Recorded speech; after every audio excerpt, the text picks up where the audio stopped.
What's up, guys? Welcome back to Newswave. Well, it appears this week, anticipation around a Switch 2 reveal is at an all-time high, which it seems like we've been here before, but this one in particular seems like people are even calling their shot when it comes to this week, and, well, we'll go over what could end up being one of the craziest weeks for Nintendo yet, or one of the biggest disappointments for internet speculation. Also, we are going to be talking about video game preservation, as there appears to have been a major setback based on a recent ruling, and then we did get some indication around sales when it comes to Yakuza Kiwami on the Switch, and it appears many more entries could be heading this system's way. So if you guys enjoy these videos, make sure you hit that like button, helps it a ton, and if new here to the Spawn Wave channel, make sure you subscribe down below, and of course, members for the channel do get Newswave early. If you would like to learn more about that, click the join button down below this video, and we're going to start today with Microsoft and their recent initiative to bring some of their first-party games to other platforms, as Satya Nadella, the CEO of Microsoft,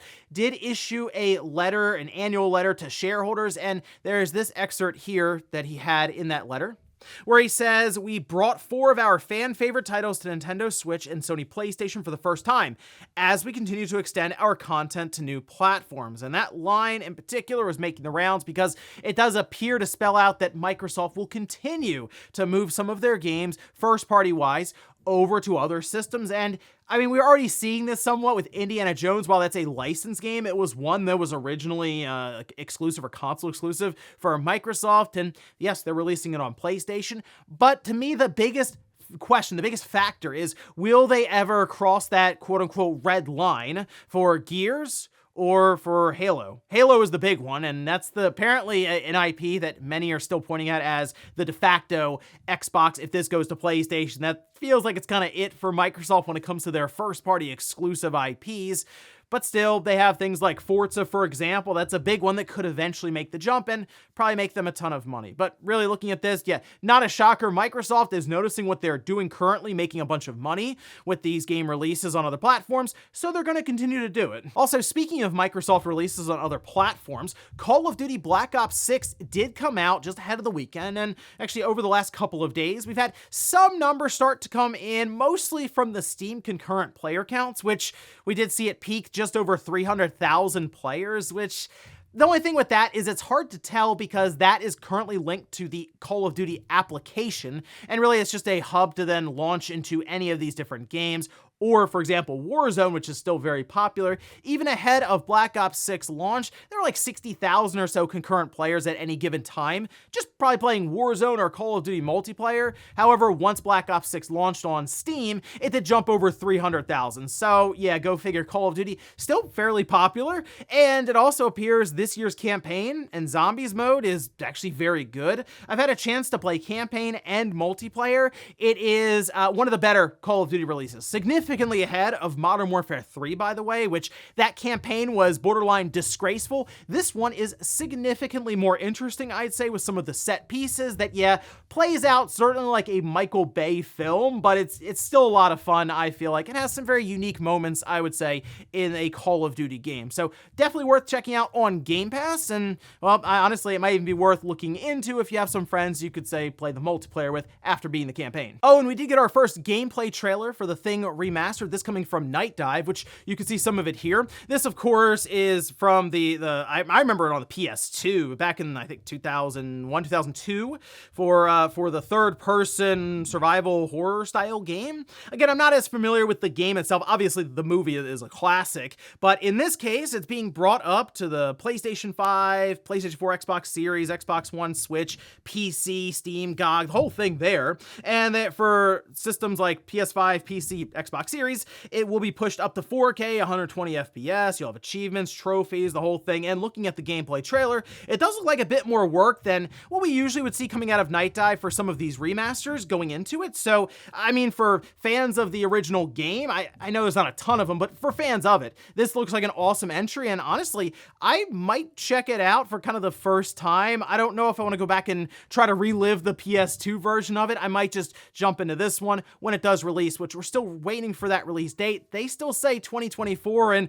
there's not much time technically to get it out there, but maybe an end of the year release for it. And guys, with some of the quick news out of the way, let's get into the bigger stuff. Let's start right away with this Switch 2 frenzy that, while that has been going on for years now. I'm sure the comment section likes to let me know that. It's been going on for a while currently, but we are kind of getting down to the point of, are they going to announce it this year, or are they really going to wait to announce it in 2025 and then have like a 3 or 4 month window for release of a brand new generation?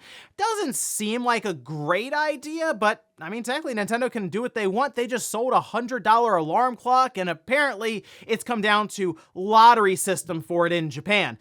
Nintendo's kind of on a high right now, but it does appear things are starting to happen.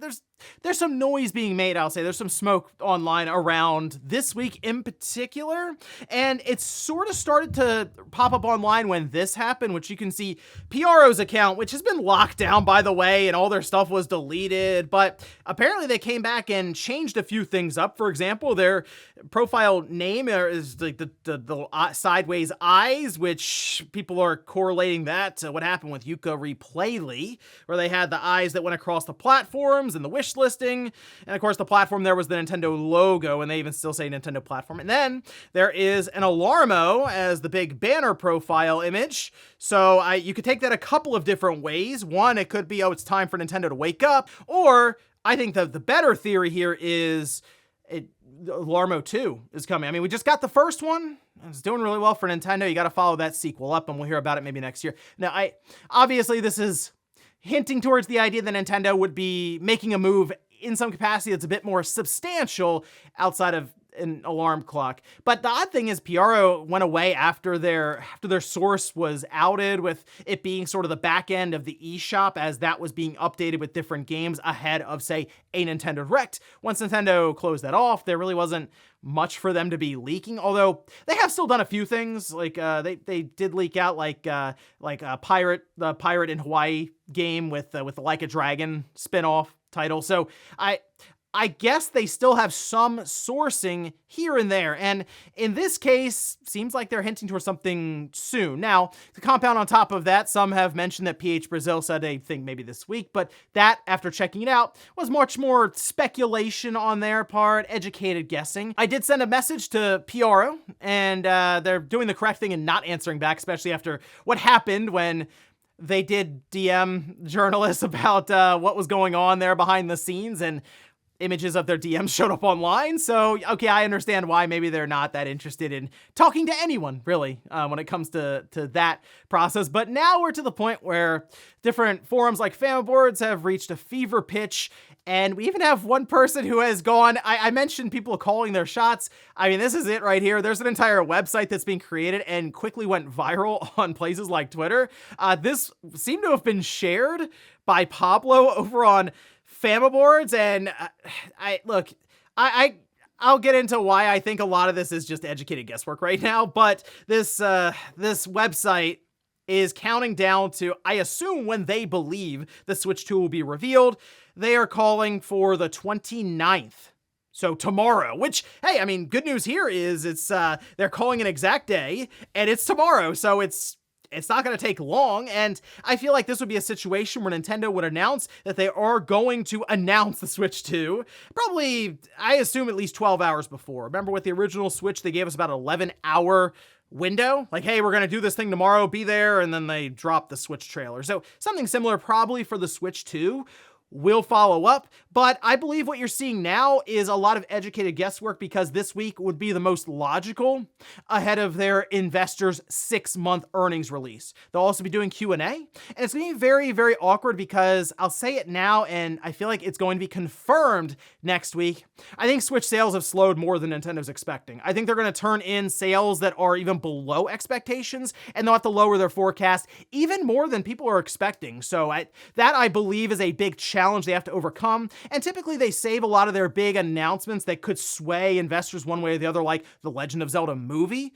They would save that for when they're ready to talk with investors, especially if numbers, like I think they are right now, are declining a bit quickly. But who knows, with how things go with Newswave, typically after I post it, Nintendo does something with an announcement an hour or two later, and then we're off to the races with a Direct. Or maybe in this case, a full Switch 2 reveal. So, hey, maybe the comments will be a lot of fun to go back and look at here tomorrow, or maybe this will end up being a massive disappointment once again, and we'll just say, hey, you know what? there's always next week. Next up, let's talk about video game preservation, as there is an unfortunate ruling that's happened here when it comes to an exception for DMCA. We can see this posted up. This was over on Ars Technica, and I think they did a very good job summarizing a lot of this, which yes, comes down to a lot of legalese that is copyright law. It ends up being a whole thing that's well out of my purview here, but we'll take a look here. Saying earlier this year, Ars Technica reported on the Video Game Archivist asking for a legal DMCA exception to share internet accessible emulated versions of their physical game collections with researchers. And that's true. They've actually been covering this for quite a while now. Saying today, the US Copyright Office announced once again that it was denying that request, forcing researchers to travel to far-flung collections for access to the often rare physical copies of the games they're seeking. The Register of Copyrights for the Library of Congress sided with the Entertainment Software Association, the ESA. Oh, go figure. And others who argued that the proposed remote access could serve as a legal loophole for a free-to-access online arcade that could harm the market for classic gaming re-releases. What? Well, they say, quote, while proponents are correct that some older games will not have a reissue market, they could see there's a healthy market for other reissued games and that the industry has been making greater concerted efforts to reissue games. The Register writes in their decision, further, while the Register appreciates that proponents will have suggested broad safeguards that could deter recreational uses of video games in some cases, she believes that such requirements are not specific enough to conclude that they would prevent market harm. So, okay, the ESA is pushing back on this. Library of Congress has sided with them essentially, and it comes down to a legal loophole for free-to-access online arcade. The ESA represents, by the way, a lot of the big publishers that you could think of, or platform holders: Nintendo, Sony, Microsoft, EA, Take-Two, Ubisoft, the list goes on. So obviously, they wouldn't want there to be an exemption for anyone when it comes to DMCA, and even though I'm sure they can put up a somewhat reasonable excuse as, oh yeah, if this happened and somebody did take advantage of it, they could open up a digital arcade and just say it's all for use of preservation. We have these games from Ubisoft's library or from Nintendo's library or whatever, and you can play them all in the idea of preserving these games. And then also here's this Wii game that is now like 20 years old, say in a couple years, and it's all for just preservation, right? So okay, I get why they're looking at it that way, but let's be honest, a lot of this comes down to people who want to preserve these different games and want to do research on them, similar to, by the way, you would do when you go to a library or even digital archives for libraries where you can just view this information for whatever it is you're working to preserve or back up for history. And I'm thinking of things like magazines, but also you could have different elements of a game, cutscenes, for example, that could be lost to time, since they mentioned here reissuing games.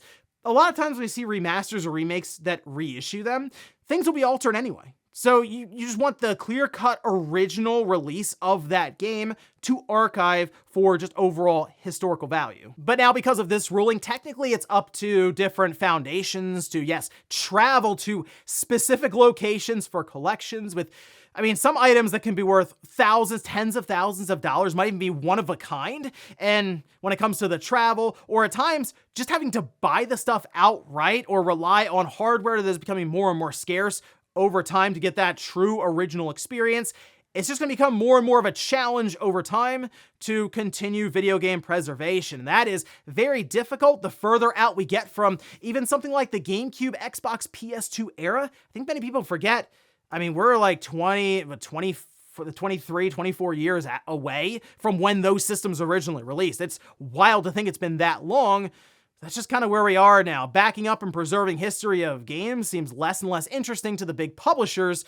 Yes, who will at times remaster or remake, but other times just leave things on the cutting room floor on the shelf indefinitely. So unfortunate stuff here. They do mention that it's it's not specific enough. So maybe they can continue working to amend things and get it to where it is exactly the wording that they would like, and then they can get this pushed through so video game preservation won't be a whole thing going forward, or at times maybe non-existent. Next up, let's talk about Kojima, because he had an answer to a question in a recent interview with Anna News that I thought was really Kojima-like, and we can see this is posted up. This was translated by Automaton Media, where they say, for starters, the way art is evaluated changes with the times. Just as paintings are appraised 100 or 200 years after the artist's deaths, games and films also remain as objects to be passed down through generations after their creators pass away. If I make something I'm satisfied with, centuries later, aliens may come and say, that's awesome. I think that's what it means to leave something behind.